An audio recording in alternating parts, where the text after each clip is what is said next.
நடிகர் அல்லு அர்ஜுனின் புஷ்பா 2 திரைப்படம் கடந்த 5ஆம் தேதி வெளியானது. அதற்கு முந்தைய நாள் இரவே ஹைதராபாத்தில் உள்ள திரையரங்கில் இத்திரைப்படத்தின் சிறப்பு காட்சி வெளியானது. அப்போது திரைப்படத்தில் நடித்த அல்லு அர்ஜுன் எந்தவித முன்னறிவிப்பும் இன்றி தனியார் பாதுகாவலர்கள் புடைசூழ அந்த திரையரங்குக்கு வந்தார். அவரை பார்க்க ரசிகர்கள் முண்டியடித்து சென்றனர். அப்போது அல்லு அர்ஜுனுடன் வந்த பாதுகாவலர்கள் ரசிகர்களை பிடித்து தள்ளினர். இதனால் அப்பகுதியில் கடுமையான தள்ளுமுள்ளு ஏற்பட்டது. திரையரங்கின் பிரதான இரும்பு கேட் சரிந்து ஏராளமானோர் கீழே விழுந்தனர். பலர் நெரிசலில் சிக்கினர். இந்த நெரிசலில் 35 வயது பெண் உயிரிழந்தார். அவரின் 9 வயது மகன் படுகாயமடைந்து தற்போதும் சீரியஸான நிலையில் மருத்துவமனையில் சிகிச்சை பெற்று வருகிறார். இச்சம்பவம் தொடர்பாக நடிகர் அல்லு அர்ஜுன், அவருடைய பாதுகாவலர்கள், திரையரங்கு நிர்வாகம் மீது போலீசார் வழக்கு பதிவு செய்தனர்.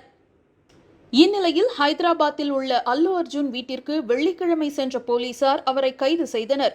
விசாரணை நீதிமன்றத்தில் ஆஜர்படுத்தப்பட்ட அவருக்கு 14 நாட்கள் நீதிமன்ற காவல் வழங்கப்பட்டு சிறையில் அடைக்கப்பட்டார். இதையடுத்து தெலுங்கானா உயர்நீதிமன்றத்தில் அல்லு அர்ஜுன் தரப்பில் ஜாமீன் மனு தாக்கல் செய்யப்பட்டதில் அவருக்கு நிபந்தனைகளுடன் கூடிய இடைக்கால ஜாமீன் வழங்கப்பட்டது.